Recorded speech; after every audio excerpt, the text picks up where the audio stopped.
Le Fonds monétaire international est une organisation financière internationale créée en 1944 lors de la conférence des Nations Unies à Bretton Woods. Son siège est basé à Washington aux États-Unis.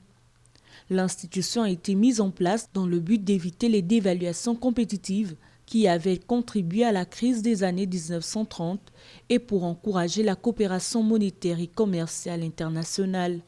Dans le détail, il est question pour cette instance financière de promouvoir la coopération monétaire internationale, de faciliter l'expansion et la croissance équilibrée du commerce mondial, de veiller à la stabilité des changes, aider à établir un système multilatéral de paiement et de mettre ses ressources à la disposition des pays confrontés à des difficultés de balance de paiement.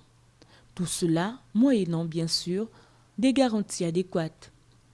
Le FMI a pour mission principale de veiller à la stabilité du système monétaire international, indispensable au bon fonctionnement des échanges commerciaux internationaux.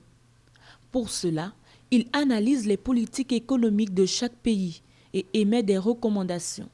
C'est dans ce sens qu'il peut assister financièrement un pays en difficulté en lui accordant par exemple un prêt versé par tranche ou bien en lui allouant des droits de tirage spéciaux.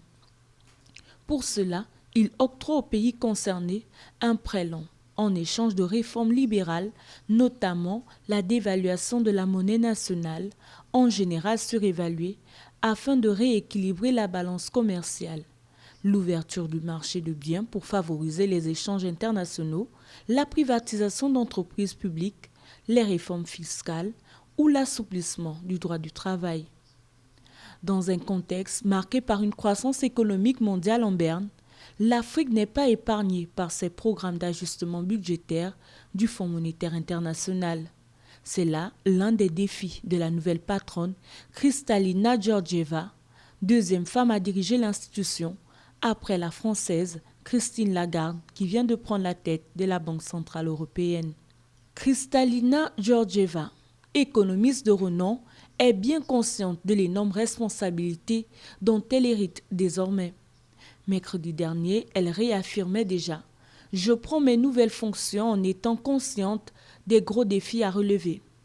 Quelle sera alors la place de l'Afrique dans cette nouvelle gestion de l'instance financière mondiale au moment où la plupart des États sur le continent sont engagés dans un processus de réforme des économies nationales?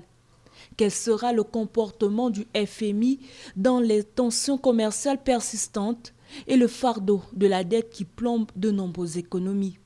Une mission de 5 ans qui s'annonce déjà difficile à partir de ce 1er octobre, mais pas pour autant impossible à remplir. L'Afrique attend donc être au centre des enjeux.